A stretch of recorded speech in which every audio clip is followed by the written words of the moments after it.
দেশে নতুন জালেমের আবির্ভাব হয়েছে। গুপ্ত দল নামে পরিচিতি পাওয়া এই দলটি রাষ্ট্র পরিচালনায় এলে দেশের মানুষের জীবন দুর্বিষহ হয়ে উঠবে বলে মন্তব্য করেছেন বিএনপি চেয়ারম্যান তারেক রহমান। বরিশালে নির্বাচনী সভায় বুধবার এসব কথা বলেন তিনি।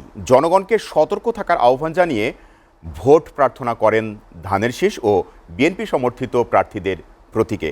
বরিশাল থেকে ফারুক হোসেনের ক্যামেরায় তার শেখ সঞ্চয়ের প্রতিবেদন।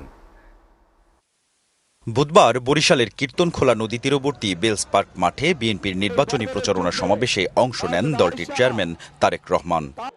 দলীয় প্রধানের আগমনে আত্মবিশ্বাসী হয়ে ওঠে নেতাকর্মীরা, উচ্ছ্বাস প্রকাশ করেন তারা। যেহেতু আমাদের লিডার আসছে, তাহলে আমাদের একদম ঈদের দিন মনে হচ্ছে। এই বরিশাল বিভাগের আজকের যে জনসভাটা জনসমুদ্রে পরিণত হয়েছে। পূর্ব ঘোষিত সময় অনুযায়ী বেলা 12টার পরপর সভার মঞ্চে আসেন তারেক রহমান। ততক্ষণে সভাস্থল ছাড়িয়ে জনস্রোত ঠেকেছে নগরীর অলিগলিতে। এই বাংলাদেশ হচ্ছে জনগণের বাংলাদেশ।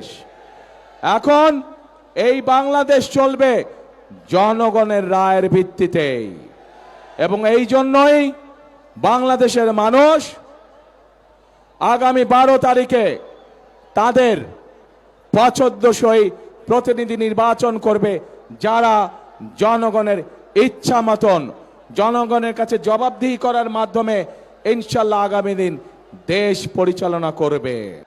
বিগত 1.5 যুগের নির্বাচনকে নিশিরাতের ভোট এবং আমিডামি ভোট উল্লেখ করে তারেক রহমান বলেন, 24-এর অভ্যুত্থানে ওই ভোটের মালিকেরা দেশ ছেড়ে পালালেও দেশে নতুন জালেমের সৃষ্টি হয়েছে, যার প্রধান নেতা দেশের নারীদের নিয়ে কটূক্তি করেছে। বিগত 15 বছর আমরা দেখেছি যে জনগণের ভোট নিয়ে কিভাবে নিশিরাতের ভোট অনুষ্ঠিত হয়েছে।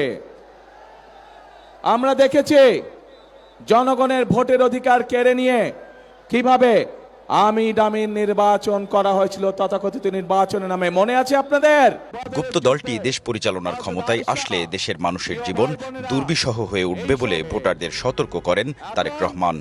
অত্যন্ত ঘৃণার সাথে দেখছি এই যে নতুন জালেম, যাদেরকে মানুষ গুপ্ত হিসাবে চিনে, এই জালেমদের নেতা সে 2 দিন আগে প্রকাশ্যে বলেছে বাংলাদেশের নারীদেরকে সে একটি অত্যন্ত কলঙ্কিত শব্দ দিয়ে ব্যবহার করেছে।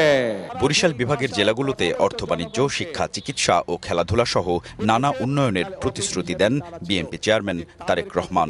দেশ যদি গড়তে হয়, প্রত্যেকটি নারী পুরুষকে কাঁধে কাঁধ মিলিয়ে কাজ করতে হবে। আজকে তার শেখ সঞ্চয়, SA TV, বরিশাল।